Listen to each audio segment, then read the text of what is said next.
Empire, they're going to get one of their signature supports yes. that I actually haven't myself gotten to cast them play so far here at TI, but Disruptor, this is one of my favorite heroes to watch, and a really good hero in synergy with Bounty Hunter. The track combination with being able to glimpse, it essentially means remaining. It's beautiful. You can really never get away. Like we saw another game with a Bounty Hunter and Tinker, remaining. I think it was, when we saw the missiles and how potent they can be. This is kind of the same thing, except when you get glimpsed, you're almost just guaranteed to die. Like it's a death sentence for a lot of these heroes. Team ban.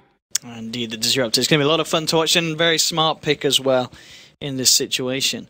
Now the final bans from the side. HOT6 taking away that Phantom Lancer. We are, of course, imagining to still look for silence here. I think it will be Resolution on the left, taking it in the mid against, of course, MP's Queen. And okay, Empire ban out Razor here as their final ban. So HOT6 still looking for that final core hero. I'd imagine it is going to be Forevs. They could swap it around and have the Queen in the safe and put MP mid on something else. We've been seeing a lot of that too. The Queen actually making either the safe lane transition, or you just put it in a dual lane with a strong offlaner like Clockwork or Tusk or Spirit Breaker, something like that, and then you just end up with a really self-sustaining core hero who can still transition very well into mid and late, because Queen doesn't really have a weak stage in the game. She's always relevant. Even prior to BKBs being purchased and after them, she's still very, very good. So I wouldn't be surprised to see them maybe try something like that, but maybe leaning more towards just the standard core, just deciding what they want to try to pick here. There's a couple of options, but if we're assuming that it's offlane Shaker, and it should be pretty much from Empire since they have Disruptor and Bounty already. Yoku's legit. Offlane Shaker is not really that hard to zone, so you can probably pick something pretty greedy. It just has to be okay with fighting mid-game, because if you look at Empire's draft, their team definitely has fighting. Like, they can come at you at any point, and once track is available and they have that Disruptor, they're going to be looking for kills. Indeed, and HOT6, I'm sure they're aware of this. They need something that's going to help them out against what Empire are looking for. Final pick here for HOT6. It's an important one as well, and especially in Empire's eyes here. As we've been saying, Empire looking for that 2-0 victory here, and this being game one of this two-game series between Empire and HOT6. Really taking through the time there, HOT6 now, leaving it to the last second as they decide on their final core hero for the side. What will they get for Rev to play this time? I mean, I guess TA really... No, TA is not going to be the hero. I wouldn't if it's really tough to play TA against this lineup. There's a lot of nasty things. You need BKB against these heroes as Templar Assassin. It's going to be the Jug. Nice. Okay. Dire team pick. Yeah, Jug's really good. The thing is, if you get glimpsed, there's a delay between when the glimpse actually sends you back, so you're always able to spin. And especially against heroes like Leshrac. The Silent Wraith King. Yeah, you're going to be able to fight up against that, I think, quite easily as Jug. The only thing that's a bit worrisome is Wraith King is such a hard hero to really commit to killing. And Empire have shown in the past that they love picking this hero when, in fact, the enemy team has a lot of sustain and a lot of kind of all-in type abilities. So think Snowball, Omni Slash, Hookshot. Those are all abilities that make you hard commit to an engagement. And that way, when the ultimates are down, maybe you pop the Wraith King ultimate and you reincarnate, you come back up, and then you're kind of back to square run, right? And then you don't have Omni to worry about. You don't have all these other big damage-dealing abilities. So in those types of situations, I feel Wraith King really thrives. And I like the drafts, to be honest. I honestly can't say from the draft that one team has the advantage here. It's all going to come down to play. Absolutely, yeah. It feels like a very even draft across the board from both sides. And we're certainly going to have a game on our hands here between Empire and HOT6. Remaining. We just wait for the heroes to be selected up by their players, and we'll get ready to join the players right on the playing field. And here we go. Well, we're going to have a quick pause, and well, okay, we are going to have to need a reconnect here by the looks of it from some of the members of HOT6. So we'll just hold on for that one. I'm just saying, always want to fly Disruptor. That guy's got the Disruptor. I mean, you know? I don't know the stats on how many games he's played, but well, actually, I do know the stats. You have a book right here. I've got a book right in front of me. Let's have a look. Let's have a look. Is it up there for him? I'm sure it must be the Disruptor. It's one of their most played heroes, I think, in general. Definitely one of his most played heroes. This is alphabetical, isn't it? Right. No, that's not Empire. Is it alphabetical? It is, yeah. The teams are alphabetical. Okay. That's E-Home. And, they put... Empire's under Team Empire. They put it under... I mean, who categorizes You've been bamboozled, like Owen. Who categorizes like this? No, B. No, we don't need those stats. Here we go. Empire. Right, let's have a look what the stats say about Team Empire's Disruptor. Is it up there in competitive? Okay, so in 6.84, it's 6 wins and 5 losses. So it's kind of hit or miss. It's not amazing, but that is 11 games that it's been played in. What else have we got? Anything else that's been picked by Empire that's been played a lot in 6.84? Not actually, the rest of it, not as much. They haven't got Shaker up there as one of their most played. But it's actually one of the most banned against them. Has been banned against them 9 times in the patch. And I'm going to put this down before I sound too statty and too clever. As we need to get ourselves into the nitty gritty and into the whole Dota. Dota. I was trying to say dirty Dota, and it kind of mixed together to make Dota. I think you were just trying to do a Toby impression. Dota. Yeah, that's pretty close, right? No, I think people who are watching would understand. Toby's more of a kind of like a dough. He's a dough, not a dur. Dota 2's not down south. But anyway, ladies and gentlemen, welcome to the game. HOT6 versus Empire about to kick off. If you're joining us from the mainstream, I'm sure the experts have already been through the fact that Empire need a 2-0 victory here to manage to get themselves in a position where they could look for the upper bracket. Tiebreaks with the Sentry in the dust. They're going to go for this one. Aloha Dance trying to tango through, but there's a Heen and a Forev, and this is going to be your first blood. Jerax there. Hats off to him, getting the Sentry down in time. Very nicely done there by the side. And HOT6 off to a good start. And, well, Empire, they've got to be careful. They need this 2-0, and it's not going to happen with plays like that. Giving away the first blood, obviously not the way you want to start the game, but it should be kind of known by now that a lot of these teams are adapting to that bounty hunter, kind of rotating into the jungle very early. Like, everyone does it. And eventually it's going to be like what happened to Courier snipes, where first, like, maybe for a week or so, bounty hunter was able to snipe Courier pretty easily, and then people just started realizing that it actually just happens every game, so they changed the way that they play before the creeps actually spawn. This is a perfect example of that. Like, they just sense it coming, sentry's down, they just see the hero, they get a free kill. Indeed, Aloha Dance going to do what a lot of bounty do. Hang around this mid lane, help out Resolution at the start. I mean, he is a Lesh anyway, so it's going to be a very strong mid lane nonetheless. And already, just like a couple of hits in MP. It's not nice. He's got the backup of Jerax here in this lane, so we are going to see kind of a 2-on-2 for the time being in the mid lane. Your bottom lane's got Yoku, of course, on that solo offlane Shaker, dealing with Forev on this jug. He's going to be there with the backup on the Dazzle. And Sun, once again, we saw him earlier play this clock in the newbie game, and I've got to say his clock performance was pretty impressive back in that game. He got a lot of farm very, very quickly. Had the Active Blade Mail in a very reasonable timing, so we'll see if he's able to do that again this time. And of course, we've been through it before, but Always Wanna Fly is there on the Disruptor, backing up Silence Wraith King. I feel like in this offlane, somebody should actually get a decent amount. Like, getting glimpsed back into a Wraith King stun is kind of scary, but the thing is with Disruptor is he's not actually that high damage dealing of a support.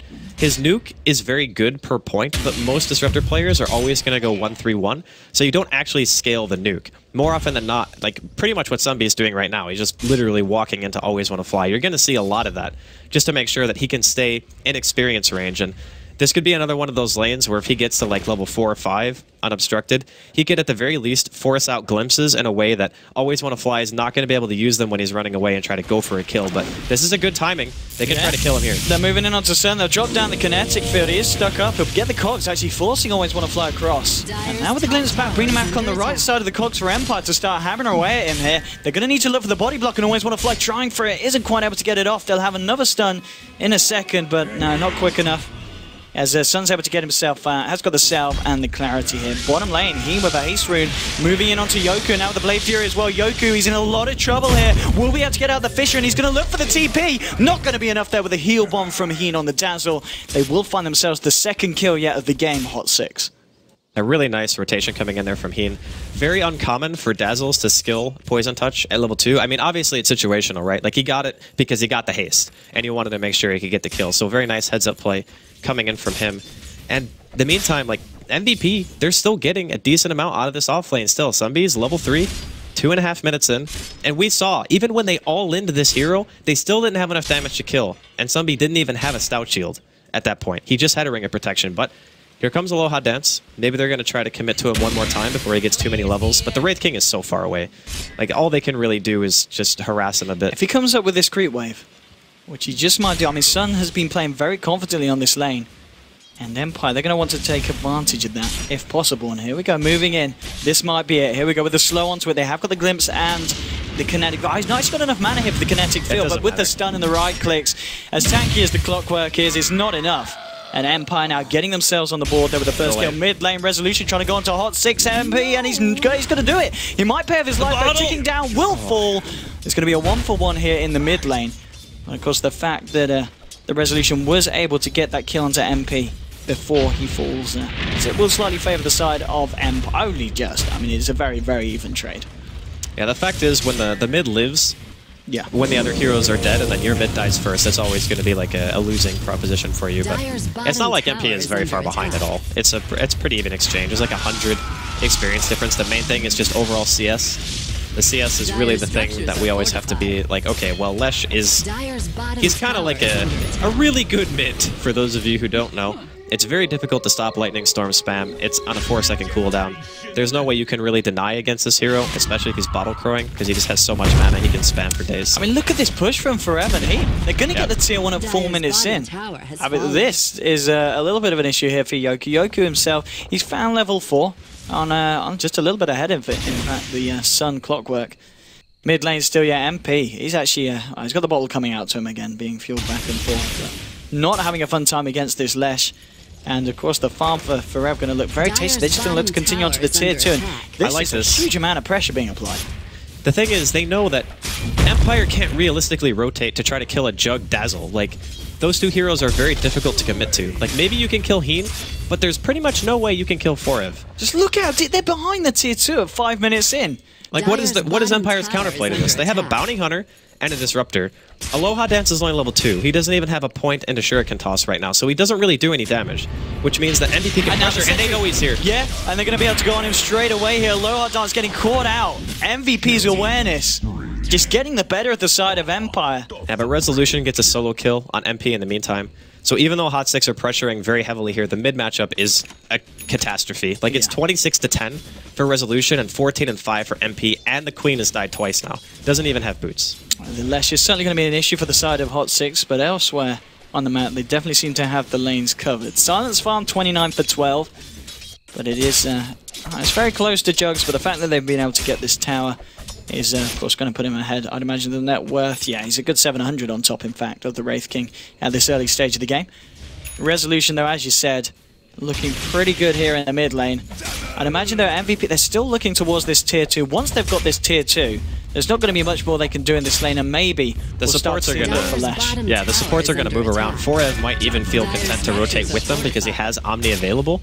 Omni/Snowball is really strong. Top lane, Sunbi getting caught out again here by the tri-lane of Empire. He will fall. And the rotation from Yoku there, catching the Clockwork off guard. So nicely done there by Empire, equalizing it out. Now it's 4 for 4. But MVP, they're going to find this tower here. And, I mean, tier 2 at 6 minutes in, that's not something you see every day. Well, again, it's mainly due to the Empire's composition. Their heroes are very low damage dealing. They need so many heroes in the same area to be able to get a kill. That's why you keep seeing 3-man rotations just to kill the offlane Clockwork, because they just deal so little damage that they need that many to be able to guarantee that the hero will drop. And when you're going up against a potential 3 versus 3 when there's Healing Ward and level 3 Shadow Wave, it's just way too risky to try to invest into that, because if you lose that fight, you're going to get even more snowball potential coming out of HOT6 right now. And killing those 2 towers is probably the best thing that they could have done in the situation, because now Jerax and Heen are looking towards middle lane to kill Resolution. It's going to be a tricky kill because Resolution does have the backup of Always Want to Fly here. And also Yoku moving in. He's closing in on that level 6 here on the Shaker. And top lane Houseson, has he hit his 6 yet? No, very close as well. We're going to be seeing the hookshot come online for him. And Silent has hit level 6 and has decided, of course, to skill the Reincarnate. And Aloha Dance getting rid of that pesky Sentry Ward that did cost him his life earlier. 4 for 4 across the board here. 7.5 minutes. And I just want to have a early look at the net worth difference, because I imagine with those towers, we are going to see...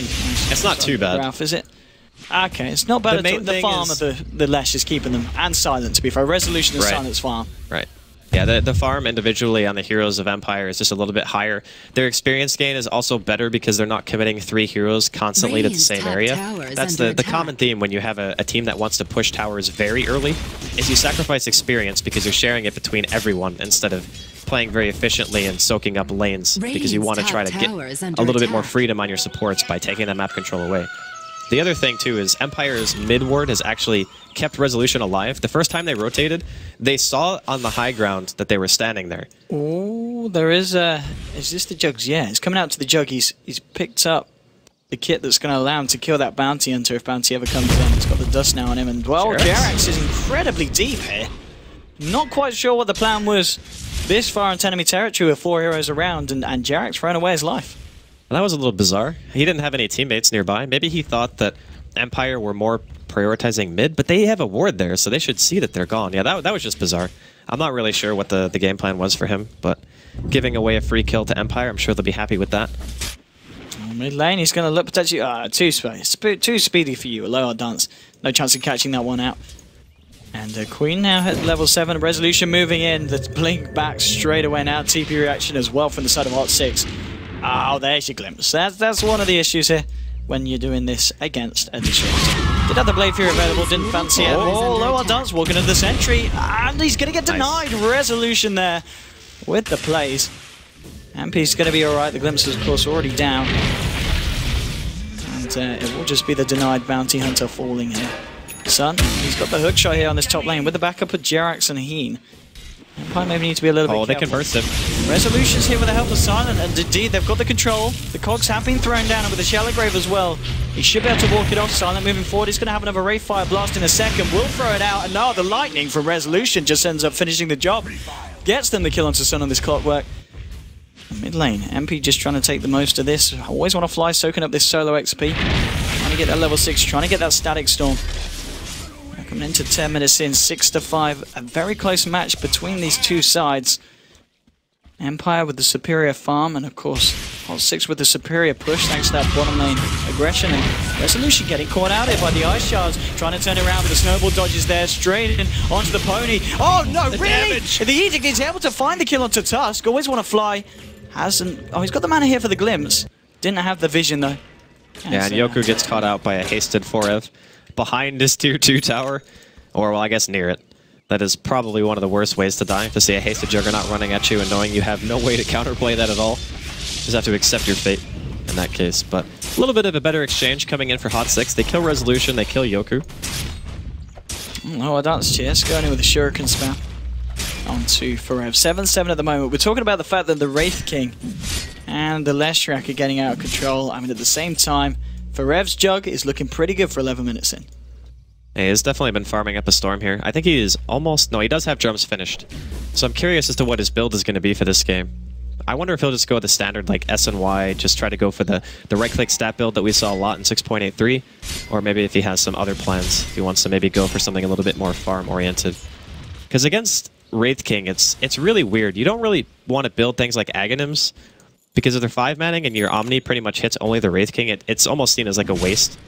Because you're always going to have that reincarnation. And you always have to worry about, like, what do you do after your Omni is down. So, curious to see how he adapts to that. And in the meantime, Silent, he picked up Armlet first. We've seen some Midases, we've seen Blink Daggers and stuff, but Armlet we always talk about for strength heroes. It's pretty much the best that you can get in terms of damage output, and they're going to try to go on Silent. I don't know if this is the play. They've got a lot of heroes here to go for it. Always want to fly there with the back, but he's hit level 6 as well, so this is going to be a massive kinetic field and Static Storm. Catching out Sun and Jerax. Sun getting low. We'll try and walk it off. He's actually going to live. They've lost Jerax here on the Tusk. Silent with the crits onto Forev. Forev trying to run Silent, moving forward. He's got the armor toggle available. They're taking down 2, turning around with Sonic Wave. It's still not enough to bring down Silent. Silent's going to be able to toggle himself with that one. MP gets the blink back on the Queen of Pain, but now with the Wraith Fire Blast onto Heen. Can they look for more? They've managed to get MP. MP's going to go down. They get the Dazzle as well. 4 heroes dropping. And we talked about always want to fly's Disruptor, and for reasons that have been just shown there, a lot of that occurring because of his presence. And 11 for 7. Empire finding the first big team fight of the game. Of all the heroes to try to go on, you go on Silent, who's playing Wraith King. You know his ultimate is up. Why do you commit to that when you have... They didn't even have vision of the lane. Like, they had no lane ward. They didn't have TPs, or they didn't have, like, vision of TPs or anything like that, right? So they commit to a hero who they know that they're going to have to kill twice. And they didn't commit, like, a little bit. They committed a lot. Like, everything. That was definitely not the play coming in from HOT6. And Empire, they take full advantage. The other thing to remember, too, is those are all track kills as well. Because Aloha Dance was actually level 6 at the beginning of that team fight, and also a large reason why they were able to get that glimpse back onto the Queen of Pain. So not really going too well right now for HOT6. You give away too many more fights like that against a team with a Leshrac, you're going to have some serious issues. Indeed, Forev, he's just applying the pressure here on the top lane for the backup of MP on this swap. So they can get themselves a tier 1. In fact, the full 5-man of HOT6 are in the neighborhood. Resolution just starting to push down this mid lane. Yoku's not doing too bad on top of the Tranquil and Soul Ring. 1200 gold on his way towards the Blink. 13 minutes in, and yeah, it looks like Forev should be able to claim this. The fortification coming out, but they're going to stand their ground and will claim this top one. Towards the mid lane, Aloha Dance coming in. They do have 4 of the members of Empire here. They haven't quite been able to take down this tier 1. Still out of deny range though. Sun on the high ground with the hook shot. Can HOT6 fight into this though? That is the question. They've got Jax and Heen about, and well, they're going to try it, but the hook shot just a little bit too short. Won't be able to find anything with that one. And we'll just get himself the D-ward here. It's probably better that he didn't hook that, to be honest. Like, there were mass TPs available for Empire. They had Echo Slam available. I don't know if they really want to fight near tier 1. I don't know if they want to fight at all, actually. They're fighting right now, I feel, is very dangerous. Like, maybe because Silence ulti is down. Oh, he's going to go for it. He always want to fly to get out of the ring. Oh, no, the creep blocks him in there. Always want to fly is going to lose his life. Silent. Can't really look for anything more here. Is on his own against Forev and MP, and MP does have that Sonic Wave up and available. So always want to fly, just getting caught slightly out of position there. They're getting themselves a little bit split up here on Empire, but it's really good for HOT6 because Juggernaut is amazing at small skirmishes as long as your ulti is up. So if you have Omni and you're fighting like 2v2 or 2v3 or something even, you can probably turn that fight. The damage output is insane. Going to see some TP reactions coming in here from Empire. Looks like they want to defend this tier 1. And they're going to always want to fly back in here as well. Yoku to join the gang. Everyone coming in with a Ray Fire Blast onto MP. They won't be able to find the chain stone from Resolution to kill him. They might look for Heen instead though. Does get the shallow grave off, hasn't got a TP. There's no escape for this Dazzle. And they will find the kill onto Heen. Top lane though for Rev. Continuing to the push. Shavik with 15 minutes in. He's looking for the second tier 2 for his side. Sitting on pretty much 2.8k gold on top of the net worth as well. He's just going to look for the old spin and TP out, and they haven't got anything here that's going to be able to stop that one from happening. A Resolution has a 9-charge Bloodstone, so he got his Bloodstone, immediately gets a charge, right? The problem with this game for HOT6 is every single small engagement that they take, if they lose a hero, Empire don't care how many people they have to rotate to win that fight because they're always going to be getting track gold. So wasting a TP here or there is not going to mean anything to them. It's okay, fine. We get our money back because of track. That Dazzle kill that they got was worth like 1,000 gold because of not only the gold that they gained, but the money that Heen lost by not spending his unreliable before he actually died. So it's fine. And Yoku going to be dropping middle lane here. Forev finding himself yet another kill. Didn't even need Omni for that one. And they might be able to get this tower. Depends on how much Empire want to prioritize it. Well, no fortification available here. Now the Snowballers always want to fly. Just coming a little bit too close for comfort. HOT6 take the tower and they take the kill as well. Forev with that last hit onto the tower. More money in his bank, and yeah, with the Shadow Blade, and now 1,000 on top of that as well. The Shadow Blade's a nice choice, because a lot of heroes, you buy Shadow Blade and you say, like, why would you buy Shadow Blade against Bounty Hunter? But the reality is, you only want it as a tool of initiation. And the other thing, too, is Juggernaut has something that a lot of other people who buy Shadow Blade don't, which is the capability of dispelling track by using Blade Fury and then just immediately using the Shadow Blade after the fact. So you don't have to worry about buying like Manta, you don't have to buy BKB or Lotus Orb. You can just simply spin, use your Shadow Blade, or spin and then TP away. And as we've already seen, Empire don't have any real way to stop that in the first place. And Aloha Dance, I think he was spotted out by that sentry as Forrest doing a little bit of scouting himself. Don't think walking high ground is what he wants to do, though. Indeed, he's got to be careful. He's silent and Aloha Dance. Wait, what? What's going on right now? Chilling out here. We'll get the vision there. Here we go with the silent blink forward onto Forev, trying to bring it down, but Heen, is there on the Dazzle. Sun forcing back a lower dance here with the cogs, and that's actually going to trap up Silent, but Silent, he's got the armlet and he has got Reincarnate. Yoku's got an Echo Slam. He'd love to use it if he can get in. Oh, the Omni Slash bounces, though, aren't going to kill anyone. Being bounced between Silent and Yoku. There's your Echo Slam. Fisher as well to control Forev. They're looking for the Juggernaut. One more right click will do it, but Forev actually going to get away here with the Shadow Blade. Elsewhere, the side of Empire were able to take down Dazzle and Clockwork. And they don't find the Jug. Forev very lucky to get away with his life after that one. That's been Shadow Blade, dude. Any other hero who buys Shadow Blade would have been dead there, because you don't have any way of dispelling the track. But that magic immunity a little bit too strong here. And MVP HOT6, they lose a couple of heroes. Again, it's all track kills, so it's kind of a bummer, but they are applying pressure to tier 2 in the top lane. Looks like MP will eventually be forced back. I think there's going to be a certain stage of the game where they just can't afford to give away kills. HOT6 in the late game, because of the fact that Juggernaut's built like drums and Shadowblade, he might even go for Silver Edge. It's not too bad against Wraith King. It stops his crit. It stops... I'm actually not sure if it stops the lifesteal portion. I think it stops like all passives, so it should, but either way, it's decent. And if he wants to go for that, I think it would be a pretty solid choice. But the problem with their team is they don't have any real way of getting out. They have Clockwork and Tusk, two of the hardest initiators, and then they're playing up against Disruptor and Track Vision. So it's every time you go in, if you're not 100% sure you're winning that fight, you're giving up a ton in terms of gold, at the very least. Yeah, this is the problem we're going against the Bounty. Need to be very careful when they take these skirmishes. Clockwork, just about 700 or so away from his Blade Mail. For Rev, now, I mean, as you're saying, after the Shadowblade build, what do you kind of opt for now? Is it, can you go straight in for something? Do you go back for an SNY here? SNY is really good still. I think that SNY is probably just one of the best Juggernaut items in general, because the hero wants to be so active, and if you're getting position 1 farm, sometimes buying an SNY early just gives you the stats that you need with spin and such to be able to live through just getting right-clicked down by a Silent, for example, who went for the armor build. So I think SNY is perfectly valid here. I think he could go for Silver Edge. I think he can go for... Manta's not really that good. He probably doesn't need that. But yeah, I think SNY or Basher, something like that. They're going to go for Roshan here, the side of HOT6. Side of Empire, we're able to take the tier 1 top, but they're not going to be able to do anything about this. And HOT6 going to very nicely get away with a free Rosh. And Aegis now on your Juggernaut here. Resolution has finished off his Jules here on the Leshrac and has 11 Bloodstone charges at the moment. He is so fat right now. For 20 minutes in, indeed, he's going to be happy with himself, but at the same time, so's for Rev. 2.5k gold on top of his Shadowblade.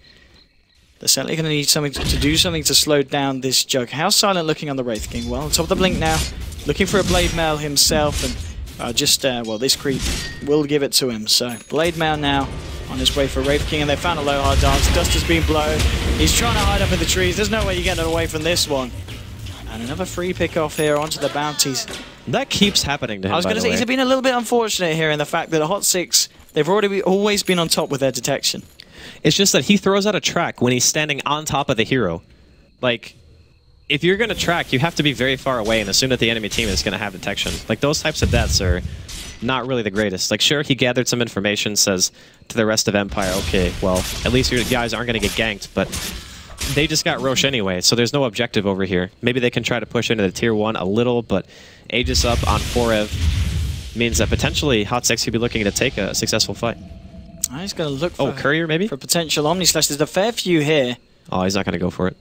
I don't think he's going to go for anything here. Bottom tower is under attack. Too many heroes about, and well, with the low hard dance and Silent moving in as well. He needs to be very careful about revealing himself. The rest of his team, all up here on this top lane, looking for this tier 2, and it's incredibly low. They should be able to finish it off here with this push. Radiant's bottom tower. Tier 1 has been taken here by Resolution here on the Leshrac.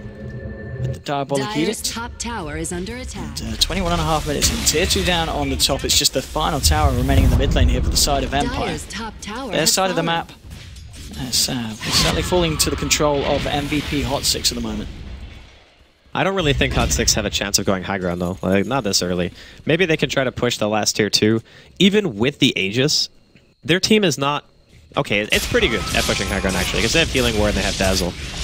But whenever you have a melee hero that has to hit the tower, he kind of needs to be very far ahead, or you need to win a fight prior to pushing into the tier 3s to really deal a decent amount of damage to the base. So HOT6 being able to get Roshan just means that there's going to be this kind of lull in activity from Empire, unless they really feel confident in their ability to take fights, and fighting into the Aegis, they might think they can still win.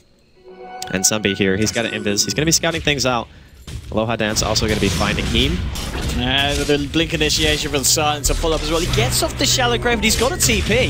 He's going to try for it, but yeah, with the Glimpse available there from Always Wanna Fly, they'll be able to hold him in place, bring down the Dazzle.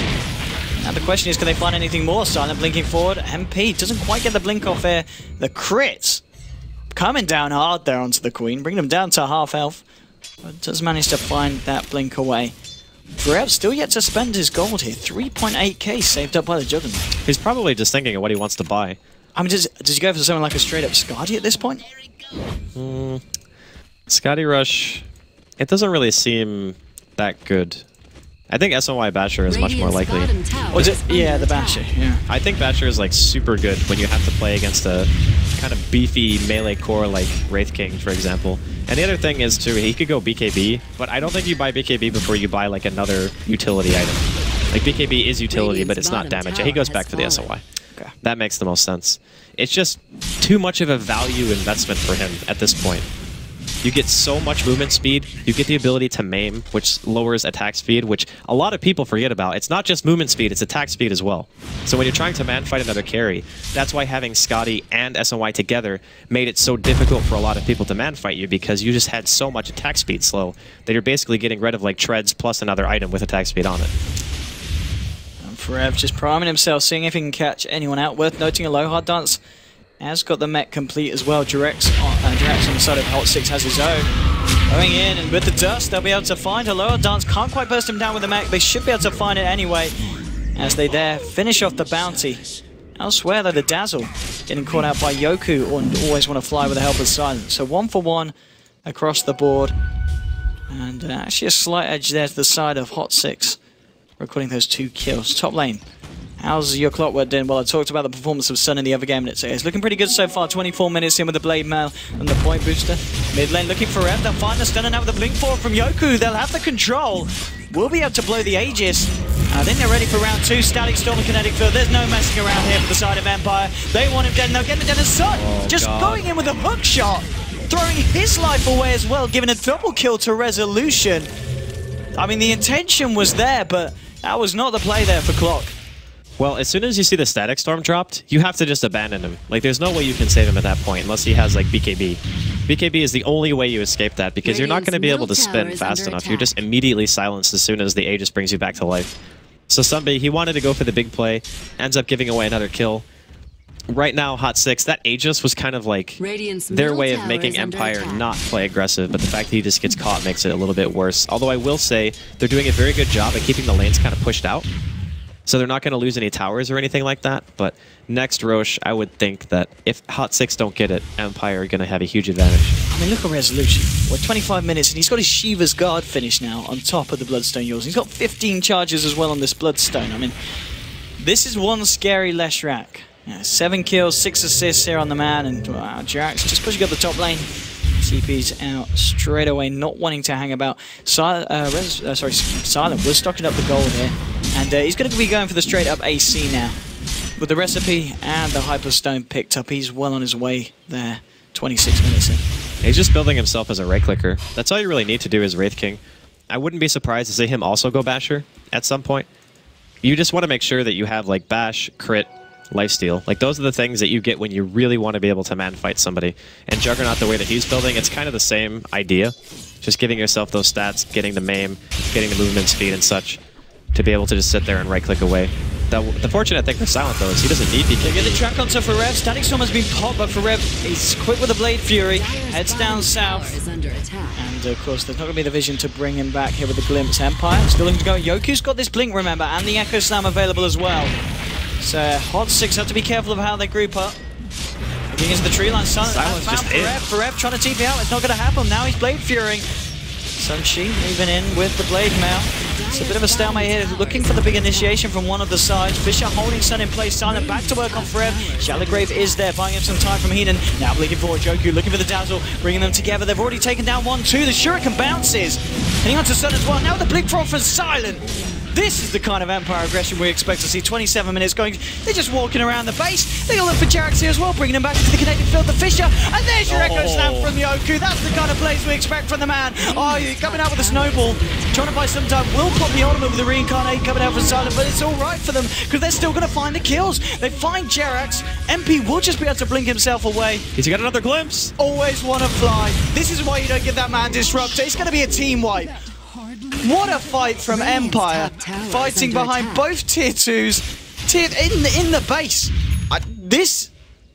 I mean, the fact that they got away with that and HOT6 were barely able to punish them. They put the Reincarnate of Silent, and they do take Yoku, but that's it. I'm 90% sure that Juggernaut misclicked. because there's absolutely no way you try to TP without spinning.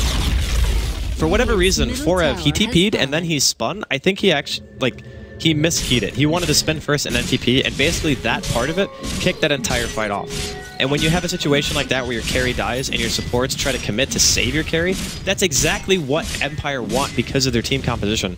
We saw the combination of Track and Glimpse, and how when they get an inch, they're going to take a mile. Every single one of these team fights, you're going to have mass tracks on everyone. You are never going to be able to run away unless Glimpse is on cooldown. And unfortunately, they only needed Glimpse for like 1 or 2 of the kills. I think the original one was on Forev, and then they needed Glimpse again to try to bring the Queen of Pain back. Oh boy. I mean, the fact that they're getting this track god as well, I just had a look at the graph. It was not pretty for HOT6. It's going down to a 14,000 lead. Aloha Dance now with a completed set of Guardian Greaves and a Medallion.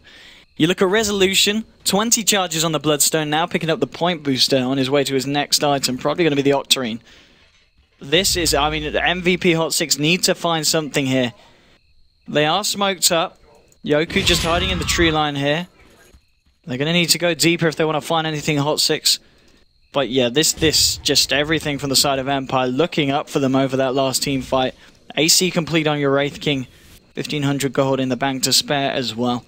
And HOT6, they're going to be unable to find anything with this smoke. Aloha Dance coming into the jungle now with Silent. Oh god. This could be a fight kicking off. All the ults are available for the side of Empire. HOT6 still lacking the Sonic Wave. Who's going to be able to make the first jump? They want to find Dazzle. They want to get rid of Heen. They've had enough of his shallow graves. And here we go. 1-2. Going to be able to burst him down. It's going to be a hook shot for from Sun. But I don't think you want to be in it. It says, let me out. I don't want to be in this one. Goes down. They lose the clockwork as well. Down on the bottom lane here. There's just Sonic Wave bringing Aloha Dance Resolution low. They have already taken down Yoku. Maybe they can turn it here with the Omni Slash. Party Ring has been dropped here by Always Want to Fly. Aloha Dance getting low and will fall. And this is Silent becoming unstoppable. Silent just walking around the fight. They haven't been able to kill him once. He's going to look for Jerax. Oh, he's just going to let Resolution finish that one off here now with the Glimpse. Doesn't bring back the Jug. Has got the Blade Fury. But yet again, another fight with Empire coming out on top. 4 heroes dropping on HOT6. Empire losing just the 2. And that's your bash you're done for Silent. I don't really know what HOT6 are going to be able to do. They got 2 buybacks. They got buybacks. They can definitely force Empire back here, but I think if Empire get forced back, their next option is just going to be Roche. They can give it to Resolution. He's still carrying a bottle. He can just put the Aegis in, and he's got the full soul booster. So killing Resolution is going to become an absolute nightmare. I think Empire just wanted to try to force a buyback there. They're not going to be able to bait it out because they realize, okay, it's like 10 seconds left. Probably just better off running into the Roche end pit. And because they have Wraith King, this is a very low-risk Roche. Like, he's going to stay pretty much at full health the entire time. So if HOT6 want to contest this, they're going to need their Omni Slash available, which right now 4S still has about 50 seconds on it.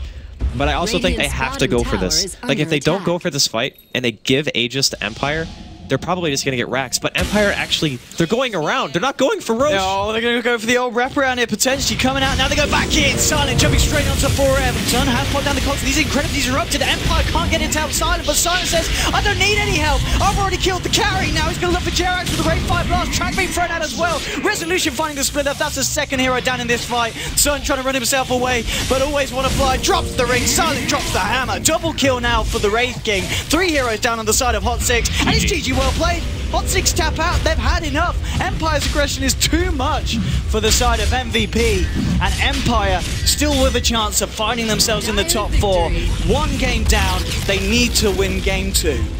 That was their last shot right there for HOT6. Like, that smoke was their only hope in bringing themselves back. That Roshan was the utmost importance. Like, as soon as they realize they can't get the Roshan and Empire are going to get it, then not only that, but at the start of the fight, they lose their core. It's too much to deal with.